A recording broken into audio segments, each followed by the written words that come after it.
Hello, আসসালামু আলাইকুম viewers. আর একটি নতুন ভিডিও নিয়ে আপনাদের সামনে উপস্থিত হলাম। আজকের ভিডিওতে মূলত আমি আলোচনা করব হাঁসের সবথেকে মারাত্মক রোগ ডাক প্লেগ নিয়ে।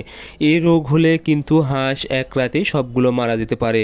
এজন্য এই রোগটা যেন না হয় এবং এই রোগ যেন হওয়ার পরে হাঁসকে দ্রুত সুস্থ করা যায়, সেক্ষেত্রে কী করণীয় তা জানতে অবশ্যই আপনারা ভিডিওটি শেষ পর্যন্ত দেখবেন। আশা করি আপনারা উপকৃত হবেন। আপনারা যারা হাঁস পালন করে থাকেন, অনেক সময় দেখা যায় হাঁস কিন্তু হঠাৎ করেই এই ডাক প্লেগ রোগটা হয়ে কিন্তু অনেকগুলো মারা যায় বা একসাথে সবগুলো হাঁস মারা যেতে পারে। এখন বুঝতে হবে এই রোগের লক্ষণটা কি। এই রোগ যদি হয়, সবচেয়ে বড় যে লক্ষণটা সেটা হলো হাঁসের ঘাড় বাঁকা হয়ে যাবে এবং বাঁকা করে একদম পড়ে থাকবে এবং মনে হবে হাঁস প্যারালাইজড হয়ে গেছে, পা পড়ে যাবে। এবং আরেকটি বিষয় সেটা হলো গা ফুলে তুলে ঝিম মারবে এবং পায়খানা একদম পানির মতো পাতলা হবে। এরকম লক্ষণ যখনই দেখবেন তখন বুঝতে হবে হাঁসের এই ডাক প্লেগ রোগটা হয়েছে এবং এই রোগ হওয়ার সাথে সাথে তাৎক্ষণিকভাবে আপনাদেরকে চিকিৎসা করতে হবে।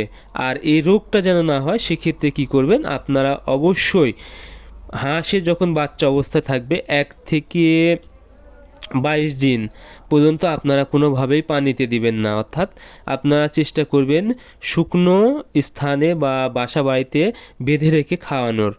আশা করি তাহলে এই রোগ থেকে অনেকটাই মুক্তি পাবে। এবং আপনারা অবশ্যই 22 থেকে 28 দিন বয়সের মধ্যে ডাক প্লেগের ভ্যাকসিন কিন্তু পাওয়া যায়। ডাক প্লেগ ভ্যাকসিনটা অবশ্যই করে দিবেন। এই ডাক প্লেগটা ভ্যাকসিন যদি করে নেন, আশা করি আপনাদের হাঁস কখনোই এই রোগে আর আক্রান্ত হবে না এবং পরবর্তীতে কিন্তু যখন বড় হয়ে যাবে হাঁস, তখনই কিন্তু হাঁস সুস্থ থাকবে। আর আরেকটি বিষয় সেটা হলো আপনারা অবশ্যই নিয়মিত ইমিউনিটি বুস্টার লাইসোভিট এই ওষুধটা খাওয়াবেন, তাহলে হাঁসের রোগ প্রতিরোধ ক্ষমতা বৃদ্ধি পাবে এবং শরীরে ইমিউনিটি বৃদ্ধি পাবে। এতে করে হাঁসে রোগে আক্রান্ত হবে না। আর সবথেকে যে বড় বিষয় সেটা হলো অবশ্যই আপনারা নিয়মিত ডাক প্লেগ ভ্যাকসিনটা করে নেবেন এবং যদি আপনারা 1.5 মাস পর পর রানীক্ষেতের ভ্যাকসিন করে দিতে পারেন হাঁসকে, আশা করি আপনাদের হাঁস 2 থেকে 3 বছর পর্যন্ত কোনোভাবেই রোগে আক্রান্ত হয়ে মারা যাবে না এবং দীর্ঘদিন পর্যন্ত আপনারা এই হাঁস থেকে ডিম নিতে পারবেন। সো অবশ্যই আপনারা ডাক প্লেগ রোগ থেকে রক্ষা করতে এই বিষয়গুলো লক্ষ্য রাখবেন।